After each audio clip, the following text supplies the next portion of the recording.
Hi குட்டீஸ், நாங்கள் இன்றைக்கு பார்க்க போகிறது ஒற்றை எழுத்து சொற்கள். ஒற்றை எழுத்து சொல் அப்படின்னா ஒரு எழுத்தில் பொருள் தரக்கூடிய சொற்கள் ஒற்றை எழுத்து சொற்கள் ஆகும். அது என்னென்னு பார்க்கலாமா?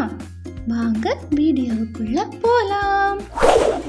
ஈ, உதாரணமாக பறக்கும் பூச்சியை ஈன்னு சொல்லுவோம். பூ, பூ என்றால் மலர் என்று அர்த்தம்.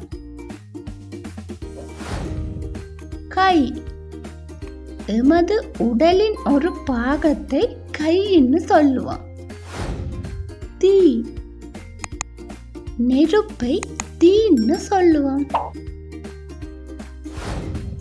கோ, கோ அப்படின்னா அரசனை குறிக்கும் சொல்.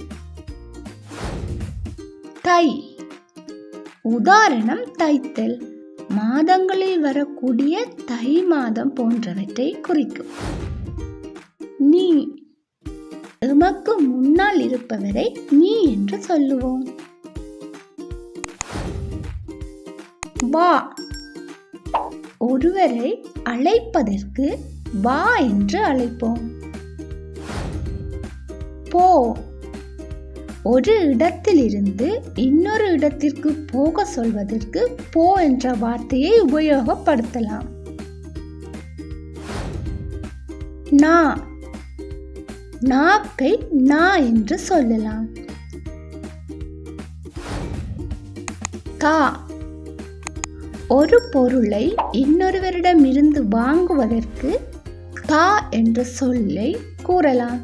உதாரணமாக அதை தா, அதை கொடு என்று சொல்லலாம். மை, மை அப்படின்னா நாங்க எழுதுவதற்கு பயன்படுத்தும் ஒரு திரவத்தை மை என்று சொல்லலாம். மா, மாம்பழம், மாமரம் என்பவற்றை சுருக்கமாக மா என்று சொல்லலாம். வை, ஒரு பொருளை வைக்க சொல்ல உபயோகப்படுத்தலாம். ஓகே குட்டீஸ், எல்லாருக்கும் ஓரெழுத்து சொற்கள் தெரியும் தானே?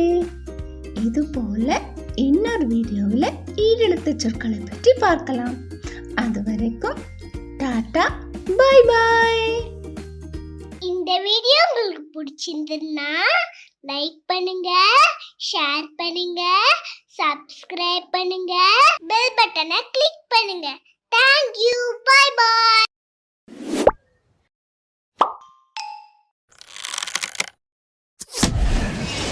At you TV.